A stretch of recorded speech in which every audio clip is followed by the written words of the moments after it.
This video examines identity sovereignty, lineage disaggregation, and the political economy of remedial justice. The academic abstract highlights how institutional consolidation affects native-born descendants of U.S. chattel slavery, specifically addressing cultural erasure and material disenfranchisement within current policy frameworks.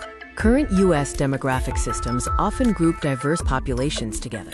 This video explores how such classification can lead to cultural erasure and the dilution of economic remedies meant for specific historical groups.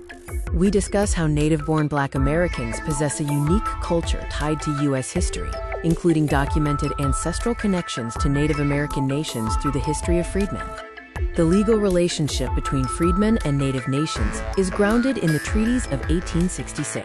These treaties established sovereign rights and citizenship for those enslaved by the 5 tribes. A major barrier today is the weaponization of biological metrics like, quote, blood quantum to exclude freedmen from their political rights, often ignoring the established political nature of the 1866 treaties. This creates a constitutional clash between tribal sovereignty and federal treaty mandates. The debate centers on who holds the authority to define membership and political terminology. Terms like African American are often broadened, which can dilute specific legal claims. Institutions may adjust this terminology to avoid addressing historical restitution for descendants of American slavery.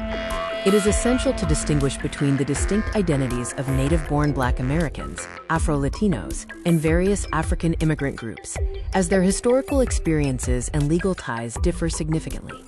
Linguistically and legally, the term African American is most accurately applied to those with direct, traceable lineage to Africa, or those who immigrated as citizens from sovereign African nations. Critics sometimes use the label, quote, xenophobic, to dismiss demands for lineage-based recognition. However, this study argues that seeking accurate data and ethnic sovereignty is a matter of legitimate legal justice. Broad data collection masks systemic inequities. Studies have shown that a large portion of Black enrollment at elite universities consists of immigrant populations, displacing those the policies were intended to help. High-achieving immigrant populations are often averaged into broad Black statistics, artificially inflating economic metrics and obscuring the reality of stagnant wealth for native-born Black families. Affirmative action was meant to address historical exclusion. When broad definitions are used instead of lineage-based criteria, it creates a barrier for the very group the policy aimed to support. To resolve these issues, the study recommends formal U.S. Census disaggregation, strict lineage-based restitution, enforcement of the 1866 treaties, and the recognition of the ethnic sovereignty of Native Black Americans.